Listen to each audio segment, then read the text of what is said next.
এটা আপনার করা উচিত না, কিন্তু এটা আমি করতে চাই এই কারণেই যে এইখান থেকে একটা সমাধানের রাস্তা আসতে পারে। বামেরা কিন্তু এই রাস্তা খুলতে চায় না, তারা ডায়ালগ চায় না, তারা মনে করে তারাই সমাজের কর্তা, তাদের কথাই শুনতে হবে সবাইকে, কারণ তারা সবার থেকে বেশি বুঝে। যাই হোক, আমরা ফরহাদ ভাইয়ের যুক্তিগুলো আগে শুনি, তারপরে ওইটা নিয়ে আমরা একে একে আলাপটা করবো আর কি। প্রথমত ধরুন আবু সরকার এটা একটা পালা, এবং পালার মধ্যে এই ধরনের আমাদের ব্যবহার দীর্ঘকাল ধরে ছিল। এখন যদি কোনো আমাদের দেশের যে পরিবর্তনটা ঘটেছে, যে বিশেষত আপনার বাঙালি জাতিবাদী ফ্যাসিস্ট শক্তির পতনের পরে স্বভাবতই আমি দীর্ঘদিন ধরে বলে আসছি, এর বিপরীতে ধর্মবাদী ফ্যাসিস্ট শক্তি উত্থান ঘটবে, এটা তো খুব স্বাভাবিক ব্যাপার। এখন ধর্মবাদী ফ্যাসিস্ট শক্তি যখন উত্থান ঘটেছে, ফলে স্বভাবতই তারা যে কোনো ছোট আপনি মূলত কী কাজ করবে, তারা প্রথমে তারা ইসলামকে হিরো প্রমাণ করবে। প্রথম কাজটা তারা যেটা করবে, কারণ তারা ইসলামকে এমনভাবে প্রমাণ করবে যে তারা আগের সরকারের বৈধতা তারা প্রমাণ করবে, যে এরা আসলে একটা উগ্র, এরা আসলে একটা মৌলবাদী শক্তি, ইসলাম মানে একটা মৌলবাদ।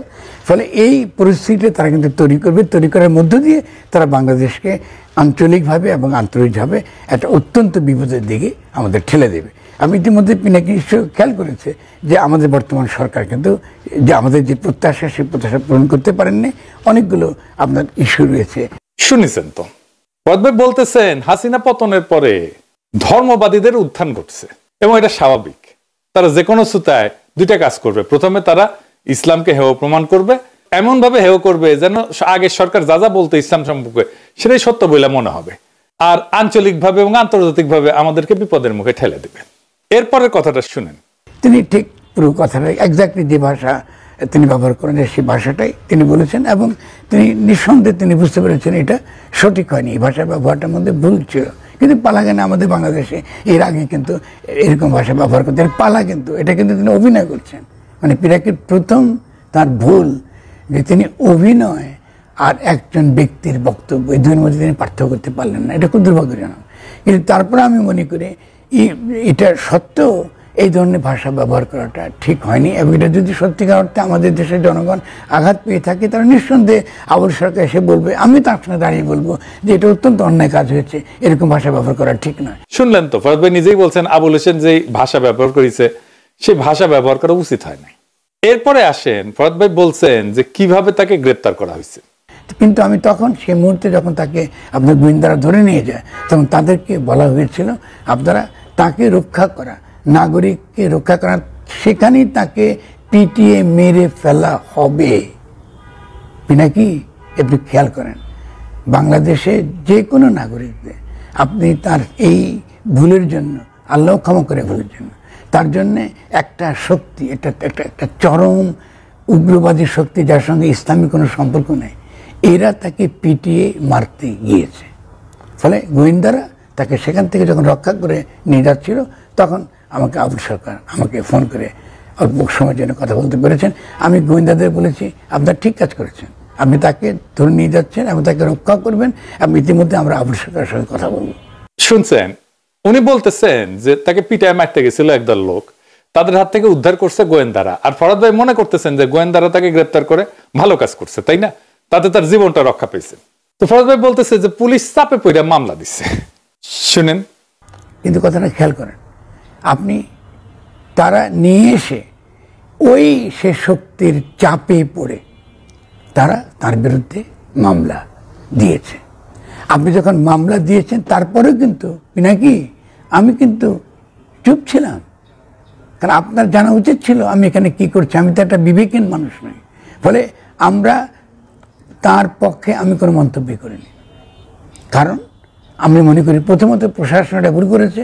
ফলে প্রশাসনের সঙ্গে আমার সরাসরি কথা হয়েছে, আইজিপির সঙ্গে, যে আপনারা কেন এই বিরুদ্ধে মামলা দিলেন, কারণ আপনারা তো আমাদেরকে কথা দিয়েছেন যে নাগরিকদের আপনি রক্ষা করছেন, তার যে অধিকার সেই অধিকার তো আপনি ক্ষুণ্ণ করতে পারবেন না, তাহলে মামলা দেবে তো দরকার ছিল না। প্রশাসনের সাথে ফরহাদ ভাই নাকি কথা বলছেন যে কেন তারা মামলা দিল না। ফরহাদ ভাই, আমি বিনয়ের সাথে বলতেছি মামলা পুলিশ দেয় নাই, ধর্ম অবমাননা, কটূক্তি এবং দাঙ্গা উস্কা দেওয়ার অভিযোগে মামলা দিছে ঘিওর বন্দর মসজিদের ইমাম মোহাম্মদ আব্দুল্লাহ, বিবিসি বলছে। এবার আসেন পরের বিষয়টা দেখি। আমি সব এক এক করে দেখাই নিতেছি, কারণ এটার উপরে আমরা আলোচনাগুলো পরে করব। কারণ মামলা না দিয়ে যদি আমরা আবুল সরকারকে সেদিন সকলের সামনে গিয়ে বলতাম যে তিনি যে ভাষা ব্যবহার করেছেন এটা ঠিক নয়, এটা আমাদের অনুভূতিকে আঘাত করেছে, তা পুরো জিনিসটা কিন্তু মিটে যেত। শুনেছেন তো ফরহাদ বলতেছেন যে উনি ভাবছিলেন এটা মিটমাট হয়ে যাবে, আবুল হোসেন মাপ চাইবে ধর্মীয় নেতাদের মধ্যস্থতায়, এটা একটা মীমাংসা হবে। এখন এই জায়গাটা ভালো করে লক্ষ্য করেন। এরপরে ফরহাদ ভাই যা বলবেন এখানে লুকায় আছে সকল ষড়যন্ত্র। ফরহাদ ভাই বলতেছেন ষড়যন্ত্র তথ্য দিয়ে রাজনীতি ব্যাখ্যা করা যায় না, আমি আসলে দেখাই দেব আসল ষড়যন্ত্রটা কোথায়। ফরহাদ ভাই বলতেছেন যে মানিকগঞ্জে আবুল হোসেনের অনুসারীরা মানববন্ধন করবে। ফরহাদ ভাই বলতেছেন উনি মানা করছিলেন, কারণ এইটা সেন্সিটিভ ইস্যু আর এই ইস্যুটা মীমাংসা হবে। শুনেন, প্রথমত বাউলরা শাহ আলী দরগার সামনে একটা মানববন্ধন করেছেন। সে মানববন্ধন করার পরে মানিকগঞ্জে মানববন্ধন করার তারা সিদ্ধান্ত নিয়েছিলেন। আমরা তখন তাদেরকে বলেছি আপনারা মানিকগঞ্জে এই ধরনের মানববন্ধন করবেন না, এটা একটা সংবেদনশীল একটা ইস্যু, এটা মীমাংসার একমাত্র পথ হচ্ছে কথা বলা, এবং যারা সত্যিকার অর্থে ইসলামকে ভালোবাসেন, বাংলাদেশকে ভালোবাসেন, তাদের সঙ্গে বসে এটা একটা মীমাংসা করা। কিন্তু স্বভাবতই আবুল সরকারের কিছু নিরীহ ভক্তকুল আছে, এই নিরীহ মানুষগুলো ওখানে গিয়ে মানববন্ধন করেছে। রে ভাই, তার তো একটা প্রতিবাদ করা, তাদের গুরুকে ধরে নিয়ে গেছে, তার তো একটা প্রতিবাদ করার অধিকার আছে নাকি? দেখুন বাউলদের কিভাবে লাথি মারা হচ্ছে, কিভাবে পিটিয়ে তাদেরকে পানিতে ফেলে দেওয়া হচ্ছে, বিভিন্ন জায়গায় কিভাবে বাউলদেরকে পেটানো হচ্ছে, তার ক্লিপগুলো দেখুন। আপনি কিন্তু এদের ব্যাপারে কিচ্ছু বললেন না, একটু বিস্মিত হয়েছি আমি। ফরহাদ ভাই বলেন তো, এখন তারা আপনার কথা তো শুনলো না, কেন শুনলো না? কেন মানববন্ধন করতে গেল? ওইখানেই রহস্য। তারা জানে ওইখানে তৌহিদে জনতার মিছিল আছে, আপনি নিজেও মানা করেছিলেন, আপনি মীমাংসার চেষ্টা করেছিলেন, সেটা তো ভেস্তে গেল। ফরহাদ ভাই বুঝলেন তো ষড়যন্ত্র যে হয়, এটা মানলেন তো? তাতে এটা জেনে শুনে করছে যে এখানে একটা সংঘাত ঘটার সম্ভাবনা আছে। আমি যদি জানি ওইখানে সংঘাত হইতে পারে, জেনেই যদি যাই, তাহলে মার খাওয়ার জন্য কি আমার অন্য কাউকে দোষ দেওয়া যায়? যায় না। দ্বিতীয় প্রশ্ন হচ্ছে, আপনি নিজেই বলতেছেন যে আবুল হোসেন সরকারকে পিটায় নাকি মারতে গেছিল, গোয়েন্দারা অ্যারেস্ট করে জীবন রক্ষা করছে। তো আবুল সরকারের অনুসারীরা কি আবুল সরকারকে মাইরা ফেলার জন্য মানববন্ধন করছে? তারপরের দিন ধরেন মানববন্ধন করার কারণে পুলিশ তারে ছেড়ে দিল, কারণ আমরা তো একটা কাজ করি এটা অবজেক্টিভ নিয়ে। তা আমার অবজেক্টিভ হচ্ছে আবুল হোসেন সরকারকে ছেড়ে দিতে হবে। পরের দিন মানববন্ধন করলো, ছেড়ে দিল ধরেন পুলিশ, তাহলে আবুল হোসেন সরকার কি আরো বিপদগ্রস্ত হইল না? আপনি তো বললেন যে তারে গ্রেপ্তার করে ভালো করছে, তো তাই গ্রেপ্তার হয়ে থাকাটাই তো তখন ভালো ছিল, তাই না? তার সিকিউরিটি এখন কে দিবে? তাহলে বুঝছেন তো ফরহাদ ভাই, এই পুরা বিষয়টা এখন এমন একটা জটিল জায়গায় পৌঁছেছে যে এইটার কোনো সমাধানের রাস্তা মনে হয় খোলা নাই।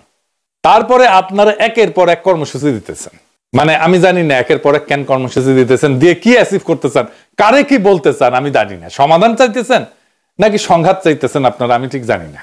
আবার আপনি আমারে নিয়ে উল্লেখ করে ভিডিও করছেন, এটাতে বাম্পারের অনেকে পুচ্ছে আগুন ধরে গেছে, মানে লোক হইতেছে 2.5 কাঠ, তার মধ্যে ভাগ হয়ে যেতেছে 50টা। যাই হোক, আলাপে ফিরে আসি। আমি মনে করি ফরহাদ ভাই বাউল আর গান সংক্রান্ত ইস্যুটা পুরাটাই ইন্ডিয়ান গোয়েন্দা সংস্থা তৈরি করার ইস্যু। কিভাবে আওয়ামী লীগকে ফিরে আনা যায় তার ড্রেস রিহার্সেল।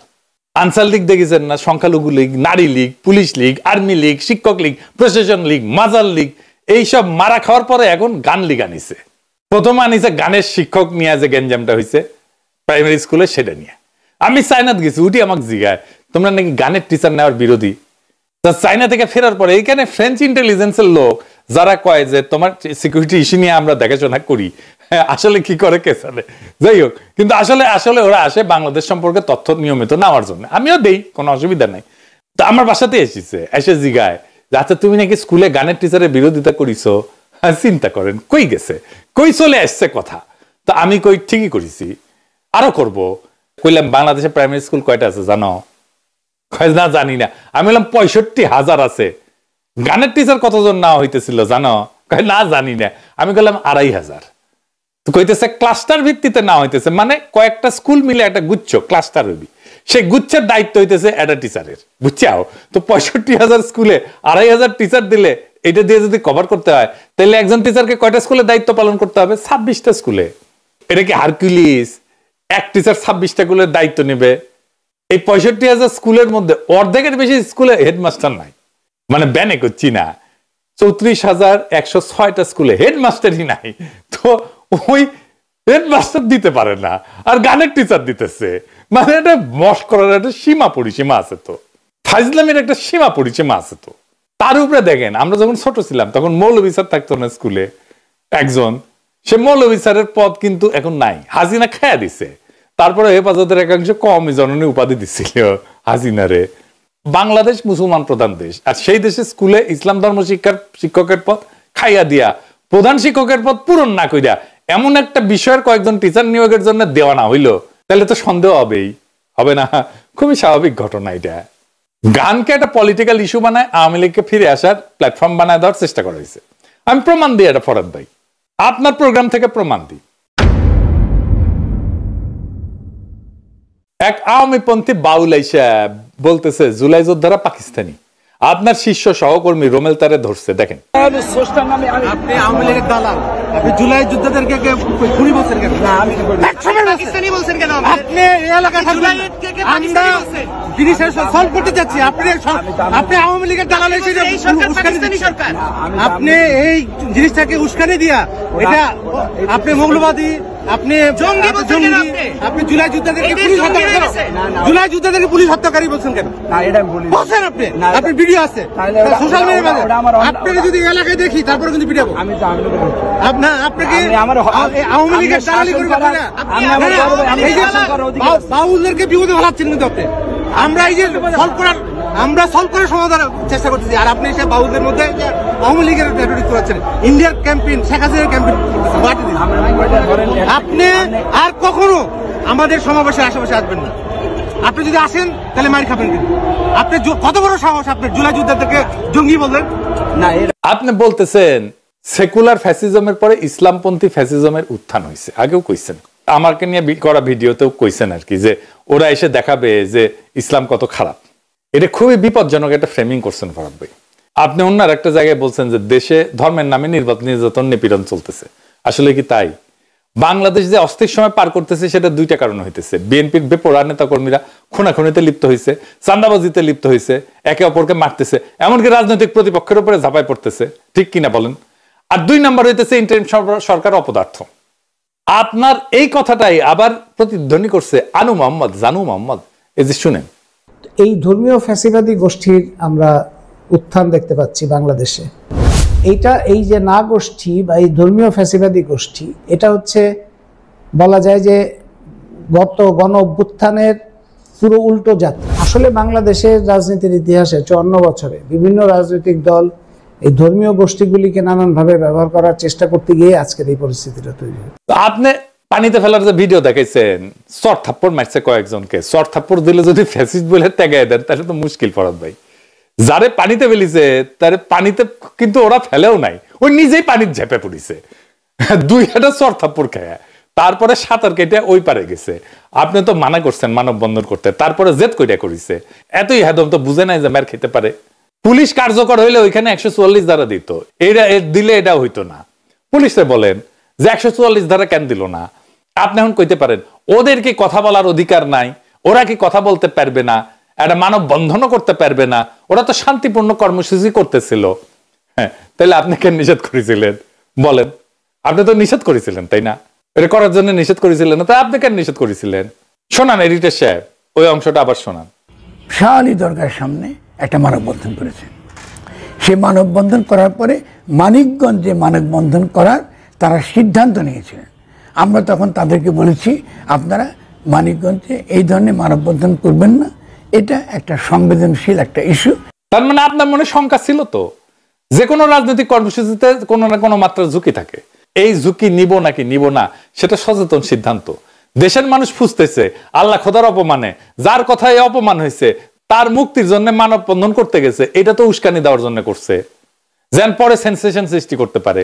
এই মরিয়া চেষ্টার জন্য সন্দেহ হয় যে ইন্টেনশন কি, মনে হয় এর মধ্যে ষড়যন্ত্র আছে। কোন ঘটনা ঘটার পরের 72 ঘন্টা হইতেছে হাইলি সেন্সিটিভ টাইম, পরিস্থিতিকে সামাল দিতে হয় ওই সময়। এই টাইমে ঠান্ডা করতে হয় সবকিছু। এই টাইমের মধ্যে মানববন্ধন করা হয়েছে, এটা যাই নাই করা হয়েছে। আপনারা একের পর এক কর্মসূচি দিতেছেন, যে পরিস্থিতি আরো খারাপ হইতে পারে এটা সবাই জানে, এইটাতে বলে কুলিং অফ পিরিয়ড, এই যে 72 ঘন্টা বা black out window, D escalation period, যেটাকে বলা হয় উত্তেজনা ছড়ানোর আগে মানুষের আবেগকে ঠান্ডা করার বাধ্যতামূলক সময়। এইটার মধ্যে আপনারা একের পর এক কর্মসূচি দিয়ে গেছেন, একের পর এক, যেন পরিস্থিতি ঠান্ডা না হয়।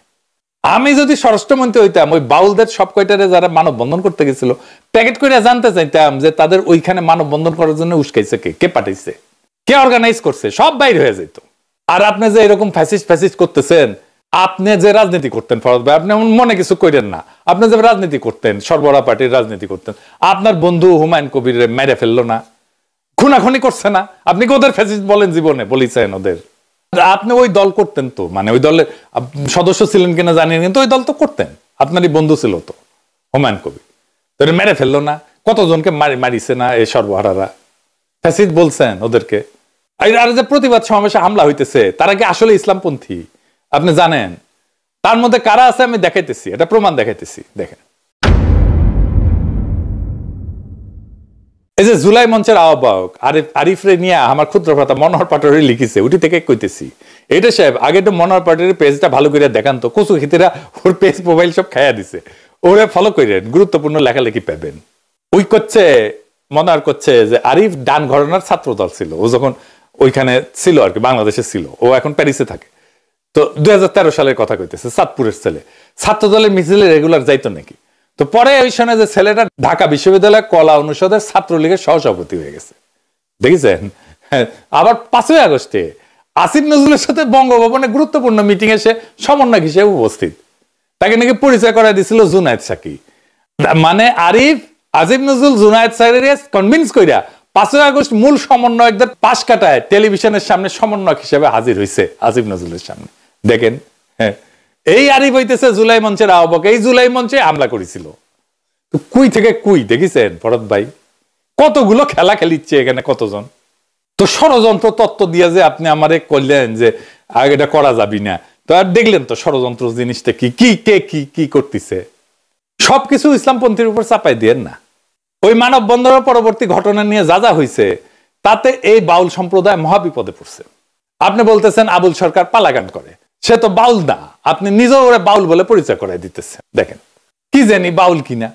যারা মানববন্ধন করছে তারাও কিন্তু বাউল না, কিন্তু এই যে একটা ফ্রেমিং করতেছেন বাউল বইলা, এখন ওয়াজে বাউলদের নিয়ে আলেমরা বয়ান দিতেছেন, রেফারেন্স থেকে বইপত্র নিয়ে, বাউলদের উপরে বইপত্র নিয়ে ওনারা পড়তেছেন, পড়ে আবার ওই রেফারেন্স দিতেছেন। এই যে আব্দুল হাই সাইফুল্লাহ, আমার খুবই প্রিয় একজন আলেম, তরুণ আলেম, একজন জনপ্রিয় একজন আলেম, তার ওয়াজে, ওনার ওয়াজে দেখেন বই থেকে রেফারেন্স দিয়ে দেখাইতেছেন বাউলদের জীবনাচার নিয়ে। কি হইল ঘটনাটা? ডক্টর আনোয়ারুল করিম তার বাউল বইয়ে লিখছেন যে এই বাউল শব্দটা মূলত বাল শব্দ, যেটা বাহিরের শব্দ, সেখান থেকে হেঁটে এসেছে। আহমদ শরীফ বলতেছেন তার বই বাউল তত্ত্ব, এই বাউল তত্ত্বে বলতেছেন তারা মূলত কামাচার অথবা এই যে মিথুনাত্মক যোগ সাধনা, এই পদ্ধতিটার নামই হচ্ছে বাউল পদ্ধতি। আপনি শুনলে অবাক হবেন যে একজন পুরুষ আর একজন নারী, এদের এই যোগ সাধনাতে লাগবেই, সেটা বিবাহিত হোক বা অবিবাহিত হোক। যারা ধর্মই মানে না, প্রচলিত যেগুলি আছে, তাহলে আবার বিবাহ কি, তার মানে একজন নারীর সাথে তার লাগবে। এই যে ওয়াজের মধ্যে বাউল ইস্যুটা ঢুকে গেছে, এখন এইটা দেখেন সারা দেশে কেমনে ছড়ায়, একদম ভাইরাল হয়ে যাবে পুরা ইস্যুটা, সবাই এই বিষয়গুলো দেখবে এবং পড়বে, আবার ও বইয়ের পাতা ফটোকপি হয়ে বিলি হবে। এটা দুঃখজনক হলো সত্য যে আপনাদের এই অ্যাক্টিভিজম আপনাদের বা বাউলদের কোনো উপকারে আসে নাই, বিপদ বাড়াইছে। বাংলাদেশে সব মানুষ খেপে গেছে, আপনার উপরে প্রচন্ড খেপছে মানুষজন, ভয়ানক খেপছে। আপনি বরং এইটা খুঁজে দেখেন আপনার উপরে এত খেপলো কেন। আমার সাজেশন, এই বাউল নিয়ে আপনাদের অ্যাক্টিভিজম বন্ধ করেন, এখনই বন্ধ করেন, পরিস্থিতি নাগালের বাইরে চলে যেতে পারে। কিন্তু আপনি নিজেই বলছেন বাউলদের উপরে হামলার মধ্যে দিয়ে বাংলাদেশে গৃহযুদ্ধ বাঁধানোর পায়তারা হইতেছে, আপনি বলেছেন। তথাকথিত ধর্মবাদী ফ্যাসিস্ট শক্তি আমাদেরকে অস্থির করতে চাইছে এবং আগামী নির্বাচনের সুযোগে বাংলাদেশে একটা গৃহযুদ্ধ লাগাবার পায়তারা করছে, এদের তো আমরা বুঝতে পারছি। তো এইটা লিঙ্ক হতে যে আবার পাইলাম যে নির্বাচনের কথা বলতেছে, তারা নাকি আবার গৃহযুদ্ধের কথা বলতেছে। যে যারা নির্বাচনের কথা বলে তারা গৃহযুদ্ধের কথা বলে, তাহলে বাংলাদেশে আগামী দিনে অস্থিতিশীলতা এবং গৃহযুদ্ধ বাঁধাবার পরিকল্পনার জন্য তারা এটা করে। দেশ কি এখন গৃহযুদ্ধের দিকে এগোচ্ছে? এখন তো আছে, সামনে ফেব্রুয়ারিতে নির্বাচনের কথা ডেফিনেটলি সবগুলো দল। আপনি তো এক্সক্লুড করেছেন জনগণ, গৃহযুদ্ধ আমাদের কি হবে? তারা তো জনগণের কাছেই ভোট চাইতে যাচ্ছে। না না, ভোট তো জনগণ আপনাকে বলেন, আপনার যেহেতু ক্ষমতা আছে আপনি সে ক্ষমতাটা ব্যবহার করছেন, সেনাবাহিনী অস্ত্র দিয়ে আপনি বলতেছেন জনগণকে যে নির্বাচনে যেতে হবে। জনগণকে তো জিজ্ঞাসা করেন না যে আপনি নির্বাচন করবেন কি করবেন না। যদি আপনি গণভোটই করতে চাইতেন তাহলে বলতেই চাইতেন যে আপনাকে নির্বাচন চান না নতুন গঠনতন্ত্র চান। আপনি তা তো করছেন না, আপনি সমস্ত কিছু করছেন জনগণের বিরুদ্ধে। তো তারপরে আপনি কি গৃহযুদ্ধ আমাদের কি হবে? ঠিক আছে, আমি তো আওলাই গেলাম পরাদ ভাই। যাই হোক, আপনি বলছেন যে আব্বাসী হুজুর আপনারে হত্যার হুমকি দিচ্ছেন। এই এনাতুল্লাহ আব্বাসী আমাকে হত্যা করবেন, আমার দাড়ি চেটে ফেলবেন, আমাকে পিটিয়ে দেশ থেকে তাড়িয়ে ফেলবেন। আল্লাহর শানে এত বড় বেয়াদবি, তাকে তো প্রকাশ্যে তাকে করা জায়েজ, ভণ্ড বাউলকে। অথচ হুমকি দিচ্ছে নাস্তিকরা, বামরা আর কথিত ভণ্ড বুদ্ধিজীবী ফরহাদ মজহার, তাকে ছাড়তে হবে। ভণ্ড বুদ্ধিজীবী ফরহাদ মজহার, তৌহিদি জনতা তোমাকেও রাজপথে পেলে কোদাল দিয়া দাড়িগুলো চাইছা জুতা পেটা করে বাংলাদেশ থেকে বের করে দিবে তোমাকে। কুখ্যাত গালেব আর ফরহাদ মজহারকে ইউনূস সরকার আপনি যদি প্রশ্রয় দেন, আপনাকে ক্ষমতা ছেড়ে বাংলাদেশে বেয়াদবি করে যারা নাস্তিকদের মতে, সেটা যদি বাক স্বাধীনতা হয় তাদের কল্লা কেটে দিবে, তা আমাদের হাতে স্বাধীনতা। কাউরে হত্যার হুমকি দেওয়াটাই একটা অপরাধ। যাই হোক, আপনি বলছেন যে আব্বাসী হুজুর আপনাদের হত্যার হুমকি দিচ্ছে। দেখেন, মির্জা ফখরুল তো আপনার পক্ষে বিবৃতি দিচ্ছে, তাই না? শুনেন। আমি মনে করি বাউলদের উপর হামলা এটা একটা ন্যাক্কারজনক ঘটনা, আমরা তীব্র নিন্দা জানাই। এটা ডেফিনেটলি বাংলাদেশের যে আবহমানের যে সংস্কৃতি, গ্রামীণ বাংলা সংস্কৃতি, আমাদের এই বাউল যারা, তারা বাংলাদেশের অর্থনীতিতে মাঠে ঘাটে প্রান্তরে এই বাউল গান গেয়ে বেড়ায়, তাদের উপরে হামলাটা এটা একটা উগ্র ধর্মান্ধদের হামলা বলে আমি মনে করি, এবং এটা সঠিক নয়।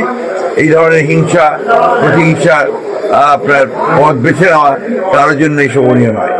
আমরা অবশ্যই এটার আপনার সুষ্ঠু তদন্ত দাবি করি এবং নিরসন দাবি করি। ধর্মান্ধ কইয়া তো বিবৃতি দিল, কইলে ছিলেন তো উনার দলের স্থায়ী কমিটির সদস্য মির্জা আব্বাস তো আব্বাসী হুজুরের সাথে ওয়াজের মঞ্চে কথা বলেন। দেখেন, ওনারা বলেন ওনাদেরকে ভোট দিলে জান্নাতে যাবেন, না দিলে জাহান্নামে হবেন। আমি বুঝতে পারি না, যদি ওনাকে ভোট দিলে জাহান্নামের ফয়সালা হয়ে যায়, তাহলে আমাদের নামাজ, রোজা, কোরবানি কিংবা অন্যান্য ধর্মীয় কাজ করার প্রয়োজনটা কি? মিলে গেছে, আব্বাস আর আব্বাসী হুজুর নামে নামে মিল আছে, দেখিছে? তো বিএনপি রে বলেন যে এটা আমার বলে লাভ আছে, ওই আব্বাসী হুজুরের সাথে আমার কোনো যোগাযোগ নাই। অনেক আলেমের সাথে যোগাযোগ আছে, কথাবার্তা হয়, কিন্তু ওনার সাথে যে কারণে হোক আমার এতদিন পর্যন্ত কোনো কথা হয়নি, কোনো যোগাযোগ হয়নি। যাই হোক, এবার আসেন সমাধানের রাস্তা খুঁজি। বাউল সম্প্রদায়ের একটা নিজস্ব সাধন পদ্ধতি আছে, জীবন আচার আছে। তারা প্রচলিত ধর্ম আচারের বাইরে থাকে। বাউলরা প্রচলিত ধর্মীয় কায়দা কানুন এরা মানে না। কথা তো সত্য নাকি? আলেমরা কিন্তু বাউলদের আলাদা ধর্ম হিসেবে মাইনে নিতে রাজি আছে, যদি তারা আলাদা ধর্ম হয়। কাদিয়ানি সম্পর্কে যে আপত্তি, সেই জায়গায় এসে দাঁড়াইতেছে কিন্তু তাদের বাউল নিয়ে আপত্তি।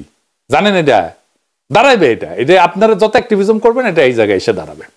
আলেমরা বাউলকে ধর্ম হিসেবে আলাদা করতে চায়, কিন্তু বাউলরা নিজেদের ধর্মীয় পরিচয় এটা ছাড়তে চায় না। ফলে ধর্ম আঘাত বরং আধ্যাত্মিক স্বাধীনতা, এই দুইয়ের মধ্যে সংঘাত তৈরি হয়। এইটা বাংলাদেশের লোক সংস্কৃতি এবং ধর্মীয় বাস্তবতার মধ্যে সবচেয়ে কঠিন প্যারাডক্স। আপনাকে একজন সোশ্যাল সায়েন্টিস্ট হিসেবে, অ্যাক্টিভিস্ট হিসেবে, রাজনীতিবিদ হিসেবে, দার্শনিক হিসেবে এইটার সলিউশন খুঁজে বের করতে হবে। বাউলরা নিজেরা নিজেদেরকে ধর্ম বলে মনে করে না, কিন্তু ধর্মীয় পরিচয় বজায় রেখে ভিন্ন আধ্যাত্মিকতা চর্চা করে।